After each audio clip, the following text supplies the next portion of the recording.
அதான் எல்லாமே இது. வந்து சொசைட்டி தப்பு சொல்றது லேடிய தான். ம். நீங்க வந்து சிங்கிள் மதரா இருக்கீங்க. எதுனால? உடனே நம்மள தான் ஒரு கொஸ்டின் மார்க்கா பார்க்குறாங்க. நம்ம கிட்ட ஏதாவது தப்பு இருக்கா? அப்படின்ட்டு. ம். அது இன்னொரு சைடு யோசிக்கவே மாட்டேங்கிறாங்க. நாட் ஃபார் என் கதை மட்டும் இல்ல. நெறைய பேர் கதை இன்னைக்கு அப்படித்தான் இருக்கு. லேடீஸ் கதை. ஒருத்தவங்க ஒரு ஆம்பளை கிட்ட பிரிஞ்சுட்டாங்கன்னா, இவங்கள தான் தப்பா பார்க்குறாங்க. That is there. அண்ட் அடுத்தது வந்து this is becoming a disadvantage to single mothers because everybody thinks easy to approach. ஏன்னா எல்லாருமே வந்து மென்டலா வந்து வீக்கா இருப்பாங்கன்னு நெனைக்கிறாங்க. ம். Single mothers. சில பேர் தான் என்ன மாரி ஸ்ட்ராங்கா இருக்காங்க. ம். ஸோ இவங்க எல்லாமே தூண்டில் போட்டு பார்க்குறாங்க. ஐயோ! உன் குழந்தைங்களுக்கு அப்பா வேணாமா? உனக்கு ஒரு ஹஸ்பண்ட் வேணாமா? You don't want to live a family லைஃபா? இந்த தனிமை எப்படி இருக்கு? அப்படி இப்படின்னு இருக்கு. ஸோ நம்ப புடிச்சுக்கணும். நம்ம அப்படி வாழ்ந்துட்டு இருந்தா பிரச்சனை கிடையாது. நம்மள வீக் ஆக்குறதுக்கு நெறைய பேர் வருவாங்க. ஆப்பர்ச்சுனிட்டீஸ் அதிகம்.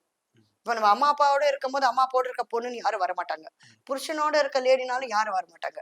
ஆனா சிங்கிள் மதர்னா many people will try to approach you. ம். இப்ப மெயினா நான் இந்த யூடியூப் சேனல்ஸ்ல எதுக்கு பேட்டி குடுக்குறேன்? அந்த பிகாஸ் தே போல்டா. Should know I am a strong person. ம். I am not weak. இதுவே நெறைய பேர், ஐயோ! எனக்கு என்ன பண்றது? Okay fine. நீங்க ஹெல்பிங் ஹேண்ட் குடுத்தீங்கன்னா எத்தன பேர் வாழ்க்கைய கெடுத்துக்கிறாங்க. உங்க குழந்தையோடைய அப்பாவே உங்கள ஏத்துக்கலன்னா, யாரோ ஒருத்தர் வந்து உங்களையும் குழந்தையும் ஏத்துக்குவாருன்றது நியாயமே கிடையாது. ம். அவங்க எதிர்பார்க்கவே முடியாது. Maybe 1 in a million will do that. ம்.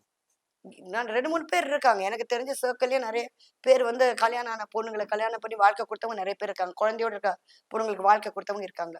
அது வந்து 100ல ஒருத்தர். எல்லாருமே கிடையாது. ஓகே. எல்லாருமே ஒரு ஏஜ்க்கு மேல தே வில் ஃபீல் லைக் நம்ப குழந்தை இது இல்லையே! யாருக்கோ பிறந்த குழந்தையாச்சேன்னு ஆயிடும். அப்போ அந்த குழந்தை சாந்தா இருக்கும் இவங்களுக்கு. ஓகே. அப்போ இவங்க ஆக்ட் தான் பண்ண போறாங்க அந்த லேடி கிட்ட. ஐ லைக் யுவர் சைல்ட் அது இதுன்ட்டு. It's not true.